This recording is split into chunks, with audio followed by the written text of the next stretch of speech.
Trichy zone mega joint club speaker மீட்டிங்கில் Rotarian doctor K Srinivasan அவர்கள் கலந்து கொண்டு சிறப்பிக்கிறார். திருவண்ணாமலை அண்ணாமலையார் கார்த்திகை தீப திருவிழாவை முன்னிட்டு வேலூர் சரக டிஐஜி தர்மராஜன், வேலூர் மாவட்ட எஸ்பி மயில்வாகனன் மற்றும் திருவண்ணாமலை எஸ்பி சுதாகர் ஆகியோர் பரணி தீபம் ஏற்றுமிடம் மற்றும் கோவிலில் ஆய்வு செய்தனர். மேலும் விவரங்களை எமது செய்தியாளர் குரு தண்டபாணி வழங்கிட கேட்கலாம். குரு தண்டபாணி, அதிகாரிகளின் இந்த ஆய்வு பணி தொடர்பான முழு விவரங்கள் என பதிவு பண்ணுங்க.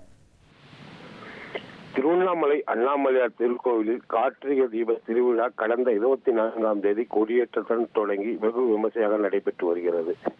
இந்நிலையில் இந்த கார்த்திகை தீப திருவிழாவின் முக்கிய நிகழ்வான பரணி தீபம் மற்றும் மகா தீபம் ஆகியவை வருகின்ற டிசம்பர் மாதம் 3ஆம் தேதி நடைபெற உள்ளது.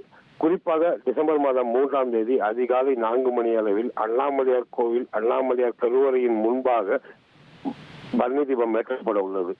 மேலும் மாலை சரியாக 6 மணிக்கு அண்ணாமலையார் கோயிலின் பின்புறம் உள்ள 2668 அடி உயரம் உள்ள அண்ணாமலையார் மலையின் உச்சியில் மகாதீபம் ஏற்றப்பட உள்ளது.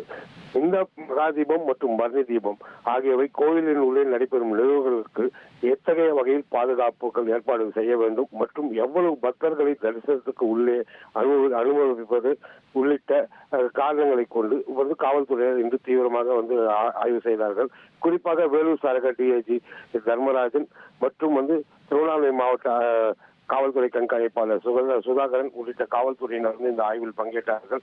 பரணி தீபத்தன்று எவ்வளவு பக்தர்களை அந்த கோவில் வளாகத்தில் உள்ளே அனுபவிப்பது மற்றும் அந்த எங்கு அந்த காவல்துறையினர் பாதுகாப்பு பணியில் ஈடுபட வேண்டும், மேலும் மகா தீபத்துக்கு எவ்வளவு பக்தர்களை உள்ளே விடுவது, அவர்களை எங்கே அமர வைக்க வேண்டும், மேலும் அந்த கோவில் வளாகத்தில் பாதுகாப்பு பணிகள் சிறப்பாக உள்ளதா, அந்த கோவிலுடைய மதில் சூழல்கள் ஆகியவை சேதம் இல்லாமல் உள்ளதா போன்றவற்றை ஆய்வு செய்து இதன் அடிப்படையில் மீண்டும் ஒரு ஆய்வுக் கூட்டம் நடத்தப்பட்டு இந்த ஆய்வுக் கூட்டத்தின் அடிப்படையில் காலை பரணி தீபத்துக்கு எவ்வளவு பக்தர்களை உள்ளே அனுமதிப்பது மற்றும் மாலை மகா தீப தரிசித்த போது கோயிலுக்குள்ளே எவ்வளவு பக்தர்களை அனுப்புவது போன்றது முடிவு செய்யப்படும்.